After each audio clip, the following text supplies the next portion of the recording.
अवतल गोलीय पृष्ठ पर अपवर्तन हेतु सूत्र का निगमन। This is the very important topic for your examination. तो 12th क्लास का सबसे तो नहीं, खैर बहुत ज़्यादा इंपॉर्टेंट टॉपिक है, तो इसे समझते हैं। अब ये फॉर्मूला हमें ड्राइव करना है n-1/r बराबर n/v - 1/u। ठीक है, तो अवतल गोलीय पृष्ठ पर अपवर्तन हेतु जो सूत्र है वो ये बनेगा और ये हमें फाइंड करना है। तो चलो शुरू करते हैं। सबसे पहले बाबू हमें क्या करना है, अवतल गोलीय पृष्ठ बनाना है। ठीक, तो अवतल गोलीय पृष्ठ कुछ इस तरह से बना लेंगे। ये अवतल गोलीय पृष्ठ हुआ। अब अवतल गोलीय पृष्ठ से बाहर जो है ये विरल माध्यम है और अवतल पृष्ठ पर, अवतल गोलीय पृष्ठ के अंदर क्या है, सघन माध्यम है। तो यहाँ लिख देते हैं सघन माध्यम। बाहर क्या है, विरल माध्यम, अंदर क्या है, सघन माध्यम। विरल माध्यम हमेशा निर्वात में होता है, वायु में होता है। तो वायु में क्या रहेगा, विरल माध्यम रहेगा और पृष्ठ के अंदर क्या होगा, सघन माध्यम।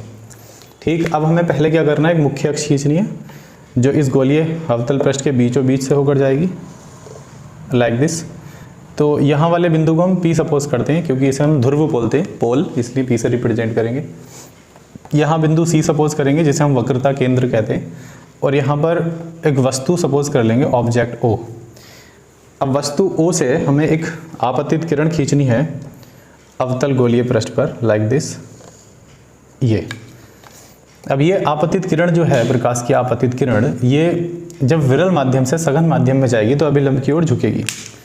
ठीक, ये हमने पढ़ रखा है कि जब कोई प्रकाशिक किरण विरल माध्यम से सघन माध्यम में जाती है तो सदैव अभिलंब की ओर झुकती है। तो हमें अभिलंब की नीड होगी। अभिलंब कहाँ से खींचेंगे, बिंदु C से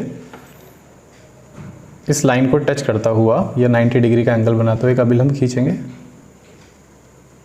ये अभिलंब है।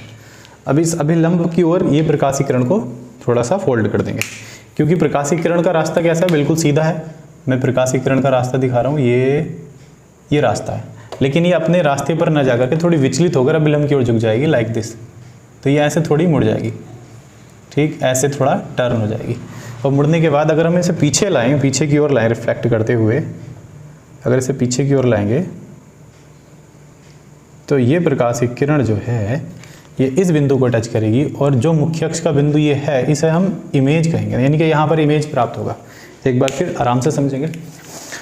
ध्रुव P से कुछ दूरी पर C से कुछ दूरी पर ऑब्जेक्ट, वस्तु से प्रकाशिक किरण, आपतित किरण खींची है पृष्ठ पर, जो विरल माध्यम से सघन माध्यम में जा रही है। दैट्स वाई अभिलंब की ओर झुकी है। फिर पीछे को लाएंगे सर, तो यहाँ इस बिंदु पर टच करेगी। इस बिंदु को हम इमेज या प्रतिबिंब की स्थिति बोलेंगे। ठीक, अब बेटा यहाँ जो बिंदु है, इस बिंदु को हम M मान लेते हैं। आपतित किरण और अभिलंब के बीच सदैव जो कोण बनता है वो आपतन कोण बनता है, जिसे I से रिप्रेजेंट करेंगे। अंदर जगह नहीं, बाहर राइट कर दिया है। और अभिलंब और अपवर्तित किरण के बीच जो कोण बनता है वो हमेशा R बनता है, रिफ्रैक्टेड एंगल, R से रिप्रेजेंट करेंगे। तो ये जो कंप्लीट है पूरा वाला कोण, कंप्लीट कोण ये I है, इंसिडेंट एंगल, और ये जो है छोटा वाला कोण ये क्या है, रिफ्रैक्टेड एंगल है, मतलब अपवर्तन कोण है। ये वाले कोण को अल्फा मान लेंगे, यहाँ पर बीटा है, और यहाँ मान लेंगे गामा। क्लियर, इतना काम हमें कर लेना है। अब देखो कैसे शुरू करते हैं इसको, आगे ज़रा ध्यान से समझेंगे। तो सबसे पहले हम क्या करेंगे बाबू, हम एक त्रिभुज सिलेक्ट करेंगे MOC। कौन सा त्रिभुज, इसे मैं रख देता हूँ MOC। तो लिखेंगे त्रिभुज MOC में, त्रिभुज MOC में कौन सी प्रमेय लगेगी, बहिष्कोण प्रमेय। देखो MOC, अंदर कितने कोण हैं, ये अल्फा और ये I और अल्फा किसके बराबर होगा, गामा के। तो हम लिखेंगे त्रिभुज MOC में बहिष्कोण प्रमेय द्वारा, बहिष्कोण प्रमेय द्वारा।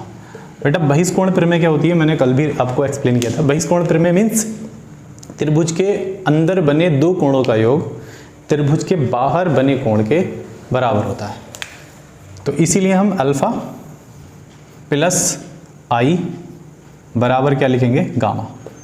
क्योंकि अगर ये बड़ा त्रिभुज हमने सेलेक्ट कर लिया है तो इसमें एक बड़ा कोण है I और यहाँ पर कोण है अल्फा, और ये दोनों अंदर के कोण है, और बाहर कौन सा बना है, गामा।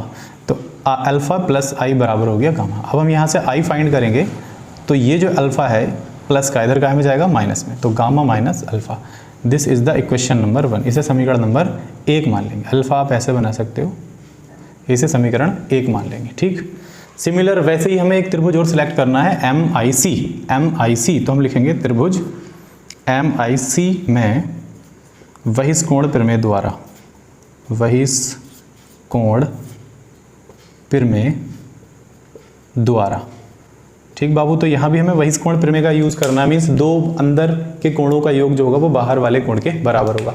तो अंदर कौन कौन से कोण है, आर है, रिफ्रैक्टेड एंगल और एक बीटा है। तो हम लिखेंगे R plus beta is equal to gamma, R plus beta बराबर गामा। अब ये बीटा प्लस का इधर कहाँ में जाएगा, माइनस में, तो आर बराबर gamma minus beta. This is the equation number 2, इसे समीकरण नंबर 2 मान लेंगे। ठीक, अब बाबू हमें कुछ नहीं करना है, स्नेल का नियम लेना है। According to Snell law, according to Snell's law, मतलब स्नेल के नियम अनुसार। अब स्नेल का नियम हमें पता है, स्नेल का नियम है साइन आई बटा साइन आर बराबर एन, साइन आई बटा साइन आर बराबर एन। ठीक, अब एक कंडीशन क्रिएट करनी है हमें, यहां पर लिख लेना है, यदि थीटा कोण अत्यंत सूक्ष्म हो, अत्यंत, ठीक, अत्यंत सूक्ष्म हो, सूक्ष्म मतलब बहुत कम, माइक्रो, अत्यंत सूक्ष्म हो, तब साइन आई बराबर क्या लिखेंगे, आई लिखेंगे, और साइन आर बराबर क्या लिखेंगे, आर लिखेंगे। यानी कि अगर थीटा कोण बहुत माइक्रो होंगे, बहुत छोटे होंगे, बहुत कम होंगे, तो साइन आई किसके बराबर माना जाएगा, आई के बराबर, और साइन आर किसके बराबर, आर के बराबर। साइन ही नहीं, सारे कोण जो भी होंगे, टेन, कॉस, कोसेक्स, एक्स, सबको हम ऐसे ही अरेंज करेंगे। तो यहाँ साइन कैंसिल होकर साइन आई बराबर क्या लिख देंगे, आई, और साइन आर बराबर क्या लिख देंगे, आर बराबर एन। अब ये आर जो बटेगा इधर गुणा में जाएगा, तो हम लिख देंगे आई बराबर एन गुणा आर, आई बराबर एन गुणा आर। अब मान रख लेते हैं, मान रखने पर चलिए इधर आते हैं, अब हम क्या करते हैं, मान रख लेते हैं। किस में मान रखेंगे, आई बराबर हमें प्राप्त हुआ है एन गुणा आर। तो हमारे पास समीकरण 1 में आई का मान है और समीकरण 2 में आर का मान है। तो समीकरण 1 व 2 से, समीकरण 1 व 2 से, समीकरण 1 व 2 से, और तेज लेके जा भाई, और तेज लेके जा, शैतान है। आई का मान बाबू कितना है, आई का मान हमें समीकरण 1 में है गामा माइनस अल्फा बराबर एन गुणा, आर का मान कितना है, आर का मान है हमारे पास gamma minus beta, gamma minus beta. ठीक, इतना लिख लेंगे। अब देखो बेटा, यहाँ पर हम एंगल देखेंगे, गामा, गामा एंगल ये है। अच्छा बेटा ये भी देख लो, पी से सी तक की दूरी क्या कहलाती है, वक्रता त्रिज्या। पी से सी तक की दूरी वक्रता त्रिज्या कहलाती है, जिसे हम आर से दर्शाते हैं रेडियस, और इधर की जितनी भी वैल्यू रहती है सब निगेटिव रहती है, माइनस में, इधर की जितनी वैल्यू इधर जो होंगी वो प्लस में होंगी। अच्छा, पी से सी तक की, पी से ओ तक की दूरी वस्तु की दूरी है, और पी से आई तक की दूरी इमेज की दूरी यानी कि प्रतिबिंब की दूरी है। तो प्रतिबिंब की दूरी को वी से दर्शाएंगे, और ओ तक की दूरी, वस्तु तक की दूरी को यू से रिप्रेजेंट करेंगे। ठीक है, बिंदु पी से सभी वैल्यू क्या में रहेंगी, माइनस में रहेंगी, क्योंकि सारी वैल्यू इधर ही है, इसी साइड है। ठीक, तो अब हमें क्या करना है, गामा का मान ले लेना है। गामा, अगर ये गामा को हम टेन थीटा मान लें, टेन गामा मान लें, है ना, अगर हम मान लें टेन गामा, तो टेन बराबर क्या होता है, टेन बराबर होता है लंब बटा आधार, लंब बटा आधार। तो यहाँ पर लंब क्या होगा, एम पी। वैसे तो हम m से एक सीधी लाइन खींचते हैं यहाँ तक, और इसे n सपोज करते हैं। n और p में बिल्कुल माइक्रो डिस्टेंस होता है, बहुत कम ना के बराबर, तो n बराबर p हो जाता है। तो n और p जब बराबर होते हैं, इसलिए हम n को राइट नहीं कर रहे हैं, p ही रहने देते हैं, क्योंकि अगर लाइन खींच कर n लगाएंगे तो n और p क्या हो जाएगा, बराबर हो जाएगा, बेवजह का टाइम वेस्ट है। तो p को हम क्या मान लेते हैं, mp को आधार मान लेते हैं, mp को लंब मान लेते हैं। ठीक है, m से p तक की दूरी क्या है, लंब है। ठीक, तो मैं इसी तरह से गामा की जगह क्या लगाऊंगा, लंब बटा आधार माइनस, फिर अल्फा, अल्फा की अभी लंब बटा आधार लगा देते हैं वैल्यू डायरेक्ट। तो गामा बराबर क्या है, लंब बटा आधार, मतलब टेन गामा, अगर इसे हम टेन गामा मान लेंगे तो लंब बटा आधार, लंब क्या है, एमपी, आधार क्या है, पीसी, एमपी बटा पीसी, फिर माइनस अल्फा, अल्फा देखो यहाँ, तो अल्फा में भी लंब बटा आधार, तो लंब क्या है, एमपी, वो आधार क्या है, यहाँ से यहाँ तक ओपी बराबर एन ब्रैकेट, गामा गेन है तो फिर क्या लिख देंगे, एमपी बटा पीसी, लंब बटा आधार, माइनस बीटा, बेटा बीटा ये देखो, बीटा, बीटा लंब बटा आधार, तो m से p तक लंब और i से p तक आधार, तो हम लिखेंगे mp बटा pi लिख दो या ip, एक ही बात है। अब देखो यहाँ पर mp कॉमन है बाबू, mp क्या है, कॉमन, तो जब हम mp को कॉमन करेंगे तो क्या बचेगा, 1/pc माइनस 1/op ब्रैकेट बंद बराबर n। यहाँ भी mp को कॉमन कर लेंगे तो क्या बचेगा, 1/pc माइनस 1/pi, अब देखो अब एम पी से एम पी कैंसिल, तो 1/PC हो गया। अच्छा PC का मान लगा देते हैं, PC का मान P से C तक की दूरी -R, P से, ओ यार इसे हो क्या गया, P से C तक की दूरी -R, तो P से C तक की दूरी -R राइट करेंगे, फिर -1/OP, तो O से P तक की दूरी -U है, U लिख देंगे, बराबर N 1/PC, तो P से C तक की दूरी फिर -R लिखेंगे अगेन, -1/PI, तो P से I तक की दूरी, P से I तक की दूरी -V है, तो V लिख देंगे, ब्रैकेट बंद। अब देखो बेटा ये माइनस माइनस क्या हो जाएगा प्लस, तो 1/-R प्लस 1/U बराबर N, माइनस ऊपर लगाओ नीचे एक ही बात है, माइनस माइनस प्लस 1/V।